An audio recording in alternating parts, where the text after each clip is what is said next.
अयोध्या हुआ, अब काशी मथुरा की बारी है। ये सवाल इसलिए क्योंकि काशी विश्वनाथ मंदिर और ज्ञानवापी मस्जिद विवाद का मामला सुर्खियों में है। इसी बीच मथुरा में श्री कृष्ण जन्मभूमि मंदिर और शाही ईदगाह मस्जिद का विवाद भी चर्चा में आ गया है। मथुरा में औरंगजेब ने मंदिर को तुड़वाकर यहाँ पर मस्जिद बनवाई थी और इसके प्रमाण भी इतिहास में मिलते हैं। आपको बता दें कि ज्ञानवापी मस्जिद विवाद में जिस तरह से 1991 के कानून का हवाला दिया गया, ठीक उसी तरह श्री कृष्ण जन्मभूमि मंदिर और शाही ईदगाह मस्जिद केस में भी इसी कानून का हवाला दिया गया था। लेकिन दोनों ही केस में निचली अदालत में केस का ट्रायल होगा।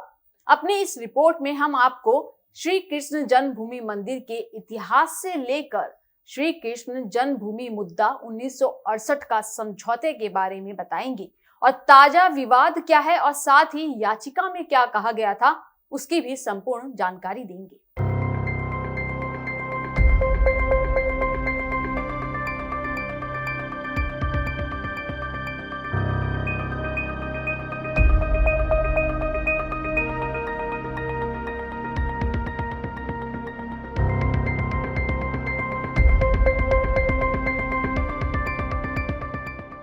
अयोध्या सजा दी है, काशी भी सजा दी है, मेरे राम कृपा करना मथुरा भी सजाएंगे। ये महज एक भजन की पंक्तियां नहीं है।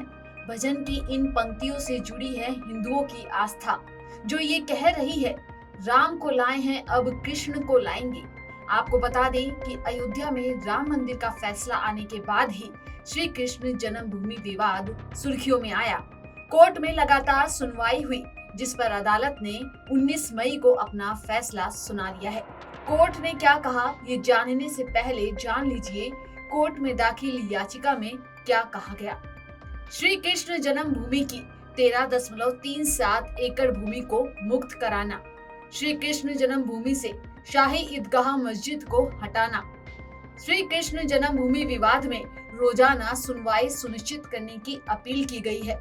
आपको बता दें कि मथुरा कोर्ट ने इस याचिका को सुनवाई के लिए मंजूर कर लिया है और 1 जुलाई को इस पर सुनवाई की जाएगी। अब आपको कृष्ण जन्मभूमि के पूरे विवाद को सिलसिलेवार तरीके से बताते हैं।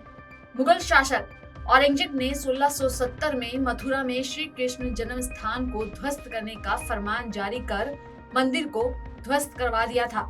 रमजान के महीने में श्री कृष्ण जन्म स्थान को ध्वस्त किया गया और वहां ईदगाह मस्जिद बनाने का फरमान जारी हुआ। ध्वस्त हुए मंदिर को 1618 में बुंदेला राजा यानी ओरछा के राजा वीर सिंह बुंदेला ने 33 लाख मुद्राओं में बनवाया था।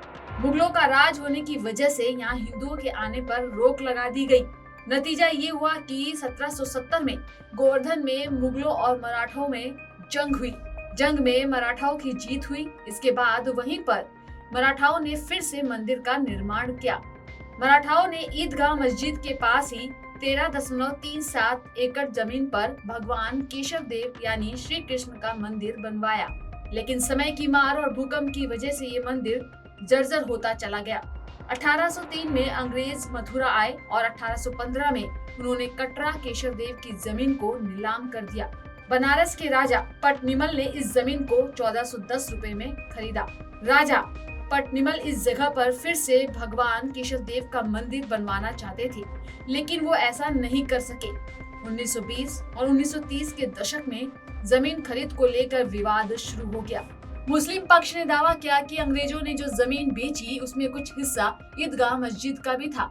फरवरी 1940 में उद्योगपति जुगल किशोर बिरला ने राजा पटनिमल के वारिसों से ये जमीन 13,500 रुपए में खरीद ली। आजादी के बाद 1951 में श्री कृष्ण जन्मभूमि में श्री कृष्ण जन्म स्थान ट्रस्ट बना। ये 13.37 एकड़ जमीन कृष्ण मंदिर के इस ट्रस्ट को सौंप दी गई। अक्टूबर 1953 में मंदिर निर्माण का काम शुरू हुआ और 1958 में पूरा हुआ। इस मंदिर के लिए उद्योगपतियों ने चंदा दिया।